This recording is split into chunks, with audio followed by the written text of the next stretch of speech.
Okay, hello YouTubers. We're gonna work on a project today, a loop antenna. Maybe if you've seen the picture from the YouTube screen, I built a 5-foot loop, and we're gonna play around with it. I'm gonna do a couple things to it that's different, and I want to show you a few things because I always like to explain it so y'all can kind of see. But this is different than a mag loop. This is a receive antenna, okay, for our SDRs. Everybody wants an SDR, so you got to learn how to make an antenna, hook an antenna up to it. So I'm going to make from a modified receive loop. Most loops that you see are called mag loops, okay, and they're a really good antenna. We're going to play around with that. I'll give you a little hint. I got the base mount kit for the compact antenna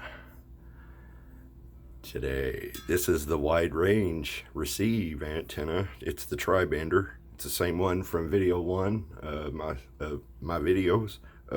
Sorry about the camera settings on video one there, but I got the base kit mount with the radials. So that's a little hint of what's going to happen here. Anyway, most of your mag loop antennas, they couple. That you use a smaller ring inside the loop itself, and it couples to it, and you get an antenna. Of course, if you built one, you may not have the variable capacitor. This is something else I'm going to step into. But you're going to have your coax to your SDR from the small loop. Okay, come down. This antenna will work for receive only. So you can build one of these just without the capacitor in it. If you want to put the capacitor in it, that's going to cost you more. So I got one on the way. It's a 1000 puff. The puff rating on a capacitor gives you range. Instead of it being like a 200 puff, mine's 1000 puff. So that gives me a lot more tunable range. And when that comes in, I'm going to make this part one. And then I'm going to split these up as I build these, as I change my loop. And I'm going to show you the loop. So stick around. But most of these antennas are mag loops, and they do work. You can put a variable at the bottom down there.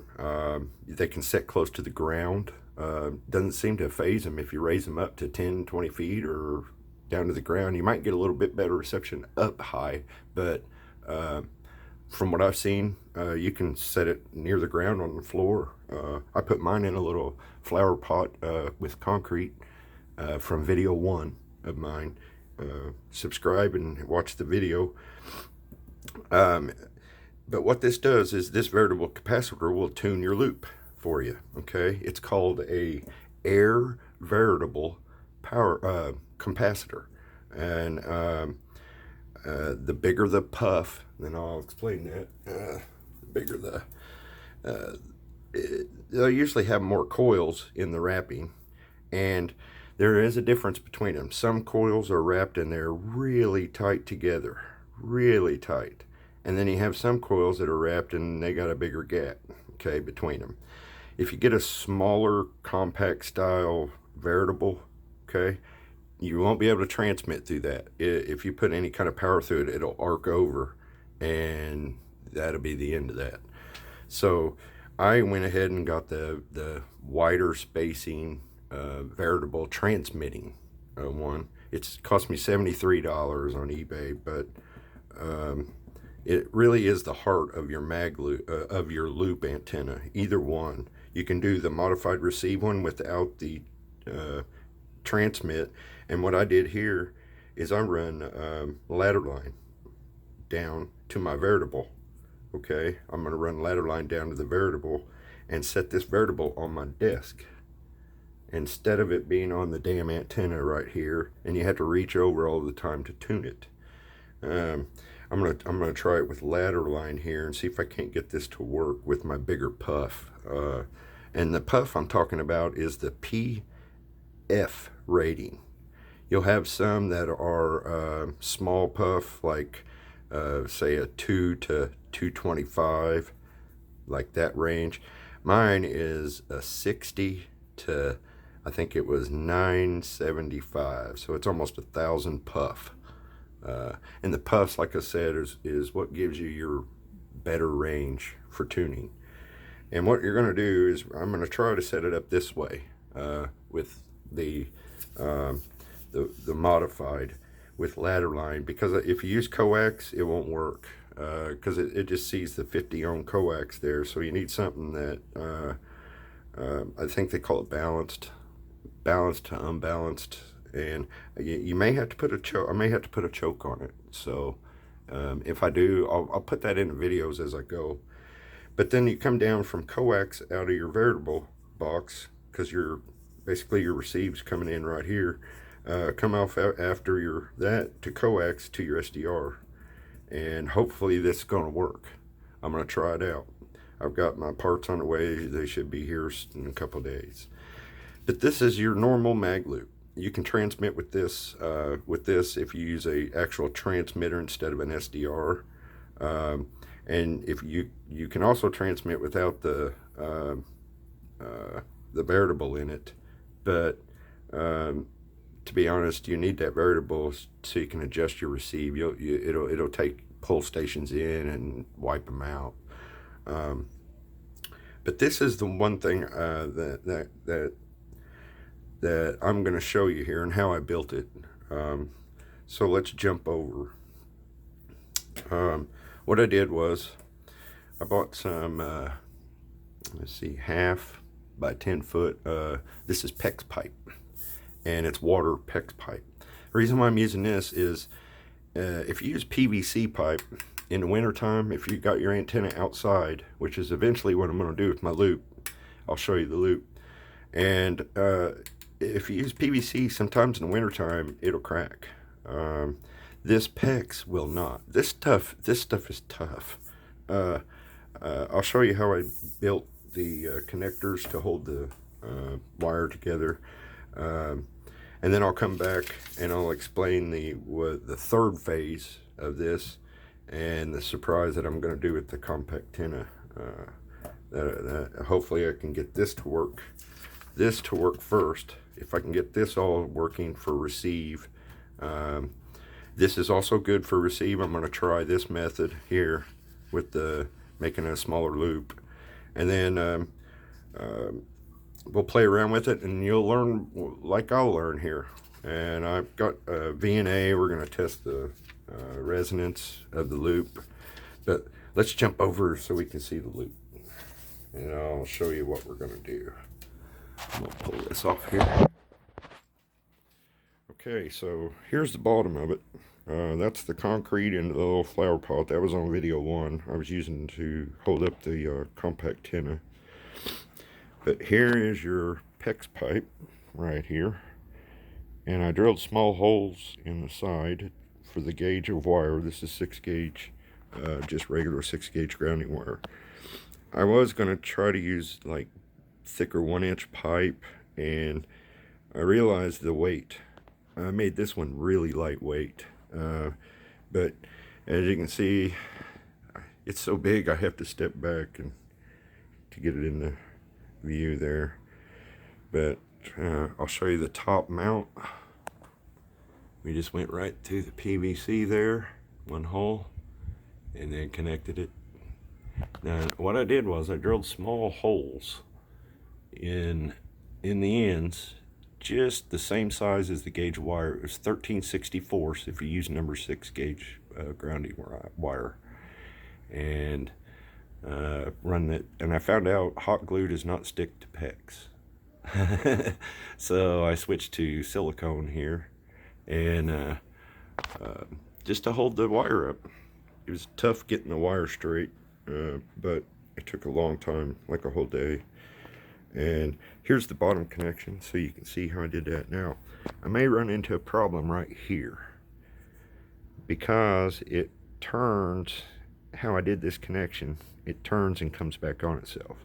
So what you do is you take one wire from this side, one wire from this side, and you connect them together to make your total distance of each wire the same antenna. And then you take the other connection from one side and the other connection from the other side, and that's where we're going to hook our antenna connections, or our veritable connections, right there, and make it veritable so we can resonate the antenna and tune it. And I'm going to try, like I said, a loop up here, a small loop, and try that method, the mag loop style. So hopefully it'll do okay. I'm going to play around with the mount. I got these right here, and it helps if you squeeze this and give it more support. You won't be breaking it off. So I'm going to add those to it. And I've got one of these just in case, so we can put it up here in the middle like such, and add leg supports out to the sides just in case it might not be strong enough. So we're going to play around with it, but it's a 5-foot loop that should work really well. I went for lightweight. I didn't use big pipe, okay, because big pipe is heavy, and I want to try to get it outside up above about 10 to 12 feet in the air. I seem to have a little bit better results with it just in the air a little bit. So that's why I put it on the flower pot, because if I had it on the floor, and man, it wasn't reacting well. So I got to test it with the V&A to see what it resonates at now. But I don't want to bore you with all that.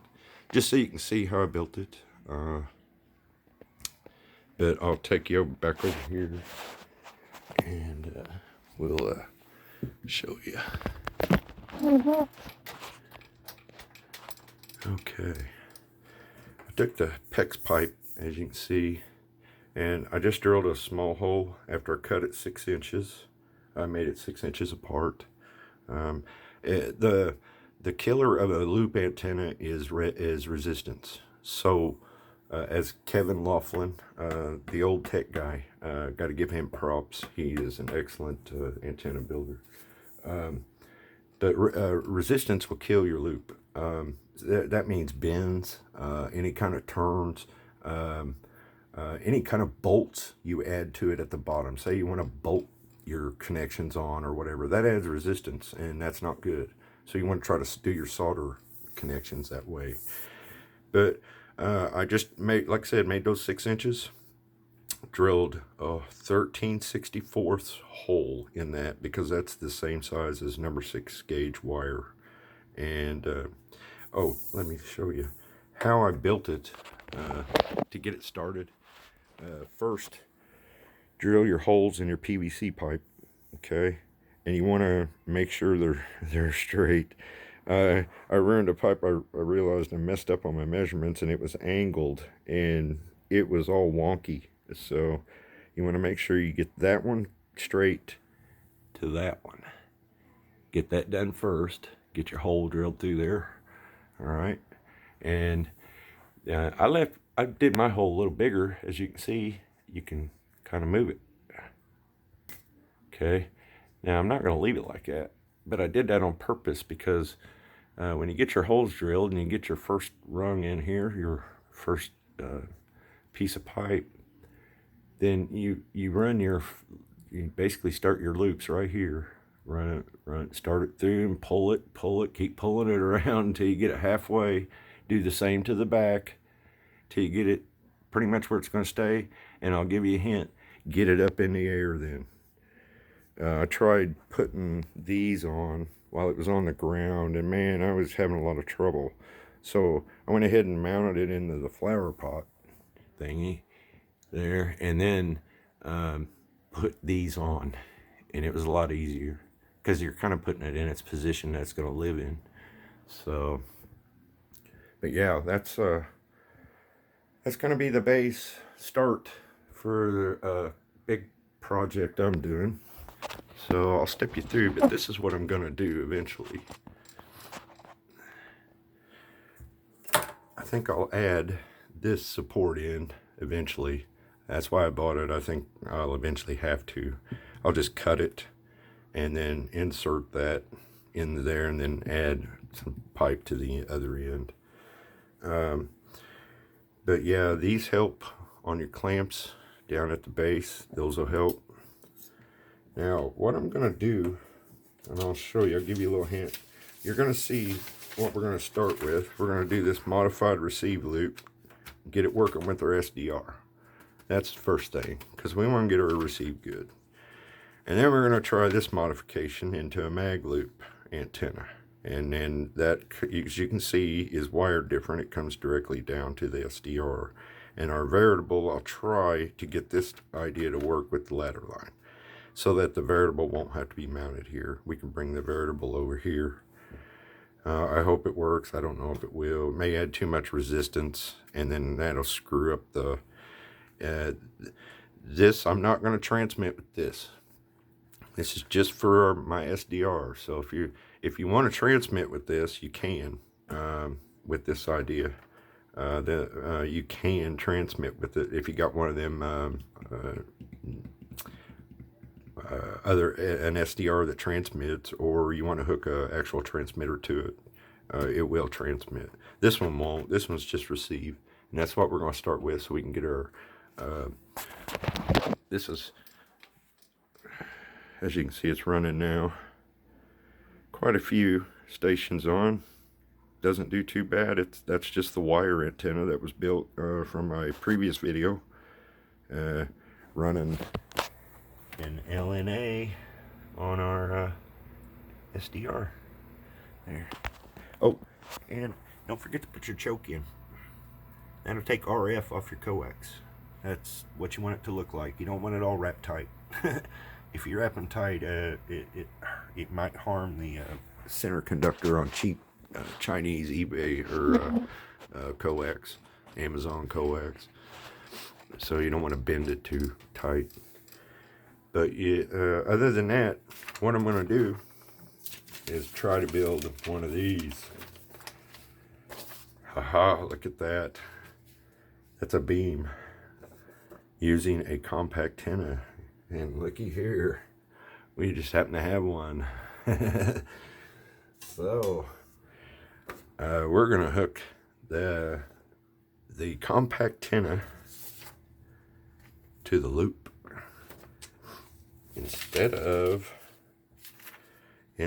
of our circle loop, okay, we're gonna figure out how to adjust the distance and the height to this to make it work, and we're gonna go transmit on this at the very end. So I'm gonna make a couple of videos, put them in parts, and we'll step through each build. Hopefully I can get it to work. But yeah, we're going to try to build a better beam. And I'll tell you why. Why I'm using a compact antenna. One, it's small. It'll fit in a loop. Two, the damn thing has magnetic field diversity built into it. It tunes itself. So I don't know if I'm going to run into trouble transmitting with this on the variable. That's what I'm going to test with. But it will couple to my loop. That antenna couples to my loop. It is awesome. I tested it. I stuck it on another pole and put it close to it, and it started resonating. So that is a good thing. So instead of the circle loop like everybody's got, we're going to try this that has a built-in tuner. It kind of tunes itself. It's not by any means a wide range, but with this antenna coupled to that big loop, it should receive really well. And that's what we're going for, is receive. So the reason why this antenna is so nice is it has a wideband receive. I didn't realize it. I had to go back through and double check, okay? And I actually wrote this wrong. That is megahertz. There. Okay, it starts at 100 megahertz and goes all the way to 2 gig on the receive. That is huge. That's if I can get this to work, I believe I have an idea for this right here by using a solenoid, a single 12-volt solenoid with double pole connectors. And I can actually take this variable out of the loop when you want to transmit through using this. So then I can put it back in, solenoid it back in whenever I'm not transmitting to variable the receive. This will be a huge,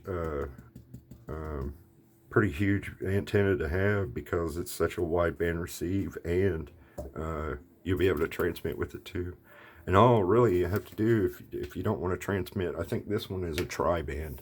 So can't remember the range on it. It's been a while since but it has the tri-band. It'll go all the way up to 2 meter military range, 200, all the way up to 440 range, all the way up 70 centimeters. So if I can get this idea to work, and I've got the parts coming, so all I need is the ladder line. I'm going to try ladder line. I know coax doesn't work. Found a video on YouTube. Thanks, dude, for testing that. But yeah, we're going to try this out and see if we can't get it to go. But anyway, we'll end it here. Hopefully that'll give you some idea of where we're going and how my loop was built. You can see it was made from PVC pipe, grounding wire, and a piece of water pipe. So we'll get that done. But anyway, subscribe if you like this idea or you think it might work for you. I know that antenna is expensive. It's $100. But the parts so far I've got in this, it's a little over $65 to make the loop with PVC pipe and the water pipe and the actual copper. So with the that variable air variable transformer cost me $70 some odd. It was expensive. So, but this loop is going to receive well because it does resonate so far in I can't remember the range now, but hopefully I can get it to work, and hopefully you'll watch along and we'll learn together on it, because that's what you should do. Hey, this guy tried that, it didn't work. So that's what we do, right? All right, well, y'all have a good one, and hopefully you enjoy this one, and subscribe, and hopefully we'll get a good receive antenna going for your SDR. Thanks. 73s.